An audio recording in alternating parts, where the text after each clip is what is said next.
BRS లో చేరిన తర్వాత ఆర్ఎస్ ప్రవీణ్ కుమార్ తన బహుజన వాదాన్ని పక్కన పెట్టి దురవాదానికి కొమ్ము కాస్తున్నారని కాంగ్రెస్ నాయకులు విమర్శించారు.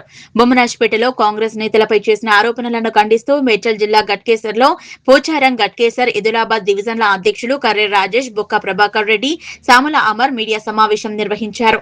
సందర్భంగా కాంగ్రెస్ నాయకులు మాట్లాడుతూ గతంలో బీఆర్ఎస్ ప్రభుత్వ విధానాలను ప్రశ్నించిన ప్రవీణ్ కుమార్ ఇప్పుడు అదే పార్టీ నేతలతో కలిసి కాంగ్రెస్ పై ఆరోపణలు చేయడం రాజకీయ అవకాశవాదమన్నారు. కాంగ్రెస్ నాయకులపై వ్యక్తిగత నిరాధార ఆరోపణలు చేస్తే తగిన రీతిలో సమాధానం ఇస్తామన్నారు. తక్షణమే ఆర్ఎస్ ప్రవీణ్ కుమార్ క్షమాపణలు చెప్పాలని డిమాండ్ చేశారు.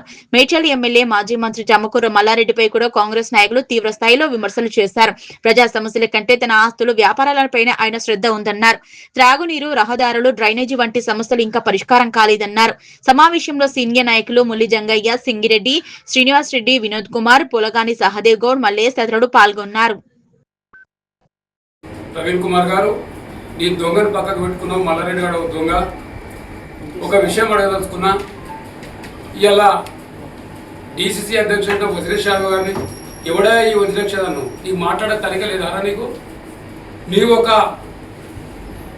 ఒక చదువు చదివి నువ్వు ఉద్యోగానికి రాజీనామా చేసి పొలిటికల్గా కేసీఆర్ కుటుంబాన్ని అమ్మనా బూతు తిట్టినావు. ఇలా నీకు జీతం సరిపోదని వాని కింద 10 లక్షలకు జీతం చేస్తున్నావో 20 లక్షలు చేస్తున్నావో వాని జీతం తీసుకో. ప్రజా సమస్యలపై ఈ కాంగ్రెస్ నాయకులు ఎక్కడైనా కబ్జా గురి చేస్తే నువ్వు సాక్షాత్తాలతో సహా మాట్లాడు, కానీ ఎట్టికే మాట్లాడితే నువ్వు కబర్దారని బిడ్డానికి నేను హెచ్చరిస్తా ఉన్నాను. ఉదాహరణకు చెప్తా, ఈరోజు వజ్రేషాలను పట్టుకొని ఎవడన్నావు, అరే ఓ పాల్తుగా ఈ యొక్క నియోజకవర్గంలో 3 సార్లు ఎమ్మెల్యేగా పోటీ చేసి ఎవడో నీకు తెలియదా? నీ కేసీఆర్కు మిండేడని చెప్తున్నా, మిండేడరా నీకు?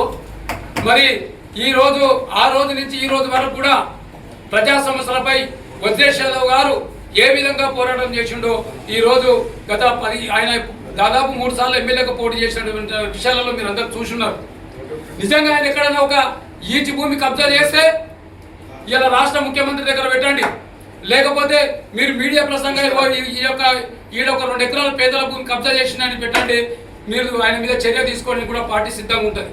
ఈరోజు మేడ్చల్ నియోజకవర్గంలో ఎమ్మెల్యే ఓడిపోయినాక ఈరోజు ఆయన యొక్క చేసినటువంటి పోరాటానికి కానీ పార్టీకి లాభం కానీ ఈరోజు ఆయనకు జిల్లా అధ్యక్షుడిగా కూడా బాధ్యతలు అప్పచెప్పారు. మరి ఇవన్నీ చూసుకుంటూ నీకు ఓర్వలేక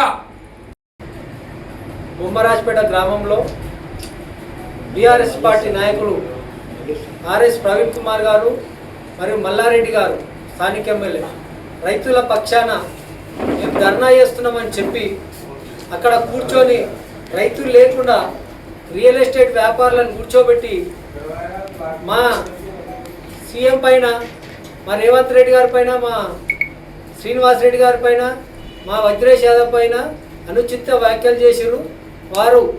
నేను ఒకటే అడుగుతున్నా, వారు రైతుల పక్షాన ధర్నా చేశారు కదా, మల్లారెడ్డి క్యాబినెట్ మంత్రి ఉన్నాడు, మల్లారెడ్డి క్యాబినెట్ మంత్రి ఉన్నప్పుడే జీవో ఇచ్చిరు.